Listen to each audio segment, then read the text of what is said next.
Riwayat hidup almarhum. Riwayat keluarga. Nama lengkap Junus Kiak.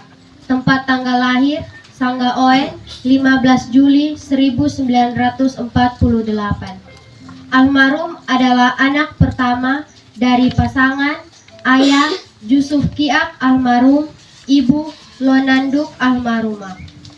Almarhum terdiri dari 6 bersaudara, yaitu 1 Junus Kiak almarhum sendiri, 2 Andreas Kiak almarhum, 3 Magdalena Kiak almarhumah, 4 Juliana Kiak almarhumah, 5 David Kiak, 6 Daniel Kiak.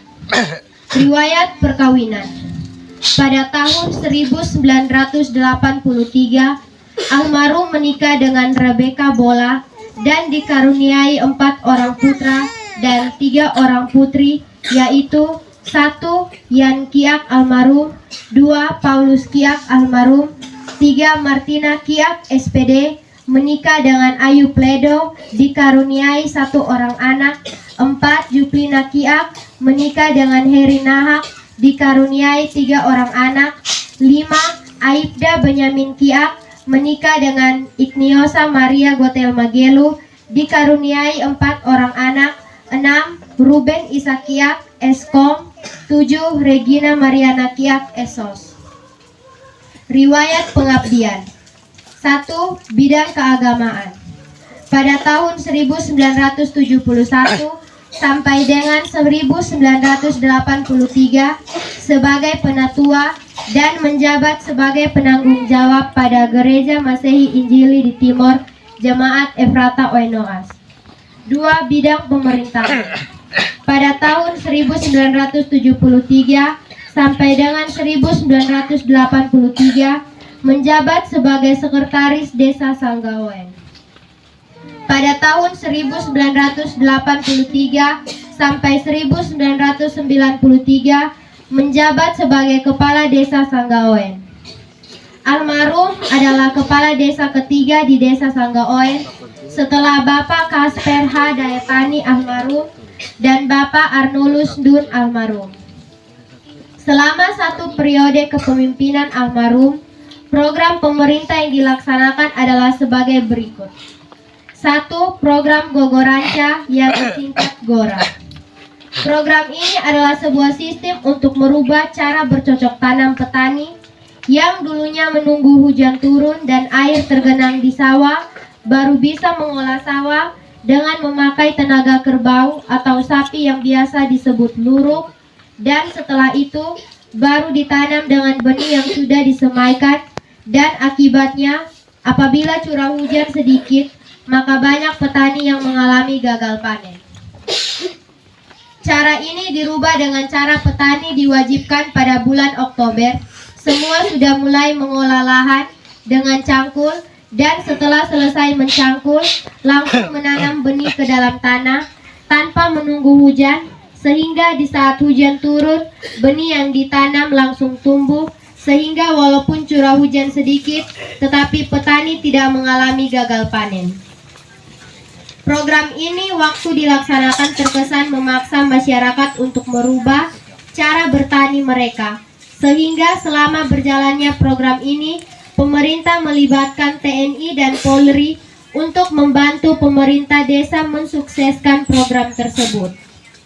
Namun dengan berjalannya waktu, masyarakat mulai sadar bahwa program ini sangat membantu mereka untuk keluar dari masalah gagal panen, sehingga program ini tetap terlaksana sampai sekarang. 2. Penataan pemukiman masyarakat ke pinggir jalan melalui program ABRI Masuk Desa. Dalam kepemimpinan almarhum, pemukiman masyarakat masih terpencar, tidak tertata secara baik, dan berjauhan, sehingga masalah keamanan dan kenyamanan masyarakat susah dikendalikan. Untuk itu, melalui program ABRI Masuk Desa, masyarakat diwajibkan memindahkan rumahnya ke pinggir jalan.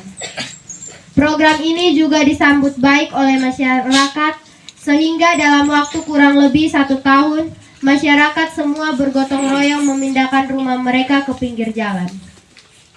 Output dari program ini adalah mempermudah listrik masuk desa, dan keamanan masyarakat bisa terkendali dengan baik. Yang ketiga, menekan angka pesta pora yang menimbulkan pemborosan. Masyarakat Desa Sanggaoen cenderung membuat pesta pora tanpa batas, yaitu selain makan di rumah pesta, harus membawa makanan ke rumah dan bagi-bagi daging mentah. Sehingga selama periode kepemimpinannya, almarhum bersama Lembaga Musyawarah Desa atau LMD melakukan musyawarah desa untuk menekan angka pembuatan pesta yang bebas setiap tahun dibatasi menjadi 4 pesta saja dalam setahun. Bagi-bagi daging mentah dan bawa pulang makanan ke rumah ditiadakan. Terobosan ini sepertinya hal yang belum langsung diterima oleh masyarakat, terutama bagi masyarakat yang merasa mampu, sehingga almarhum sering mendapat comelan-comelan dari masyarakat. Namun, sebagai seorang pemimpin yang memiliki komitmen untuk membangun masyarakat dari semua aspek kehidupan, maka dengan karakter ketegasan yang dimiliki almarhum, program ini tetap diperbaharui setiap tahun dalam musyawarah desa, sehingga ekonomi masyarakat mulai bertumbuh dari waktu ke waktu. Output dari program ini adalah masyarakat bisa membangun rumah yang baik dan masyarakat bisa membeli peralatan usaha atau produksi. 4. Penataan pagar indah dan pagar rumah sepanjang jalan. Kegiatan ini dilaksanakan pada setiap bulan Maret dalam rangka bulan Bakti Gotong Royong dan setiap bulan Juli sampai Agustus dalam memperingati hari ulang tahun kemerdekaan Republik Indonesia setiap tahun, sehingga sisi kiri kanan sepanjang jalan kelihatan bersih dan indah. 5. Menanam tanaman umur panjang berproduksi. Program ini diwajibkan kepada masyarakat untuk menanam tanaman umur panjang yang berproduksi seperti mangga, nangka, jambu mente, dan kelapa, baik di halaman rumah maupun di kebun masyarakat.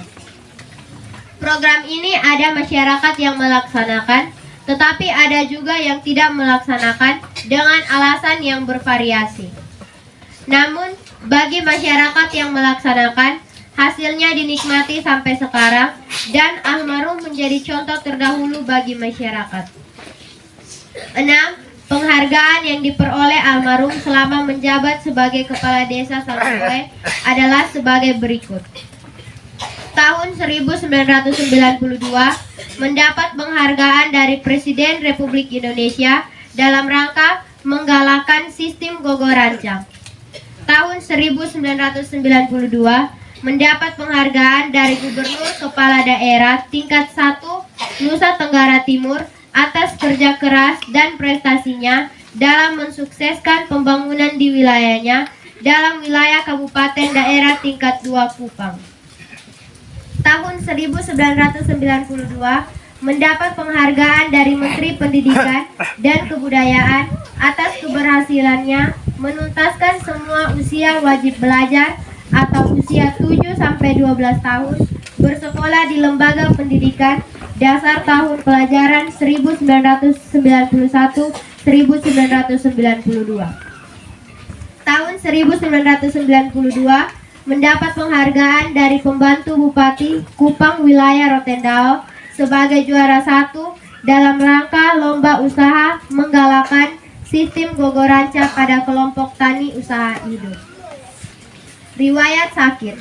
Awalnya almarhum menderita sakit kesemutan di kaki kiri dan tangan kiri pada bulan Mei tahun 2015, membuat almarhum susah jalan.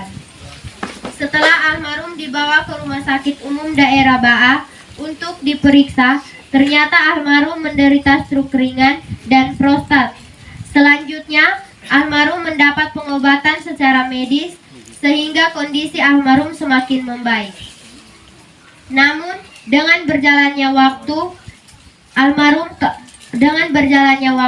sakit almarhum kambuh kembali sehingga keluarga membawa almarhum untuk mendapat pengobatan di Rumah Sakit WZ Johannes Kupang dan juga pernah berobat di Rumah Sakit Umum Keva Menanun. Selain pengobatan secara medis, almarhum juga melakukan pengobatan herbal dan terapi dengan tujuan agar bisa mengalami kesembuhan.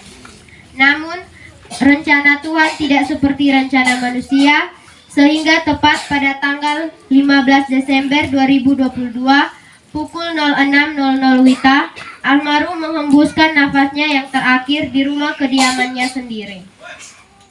Almarhum meninggal dunia pada usia 74 tahun 6 bulan dengan meninggalkan seorang istri, 5 orang anak, 3 orang menantu, dan 8 orang cucu. Demikian riwayat hidup almarhum Junus Kiak. Selamat jalan suami, bapak, opa, saudara tercinta. Doa kami selalu menyertaimu menuju rumah Bapa di surga.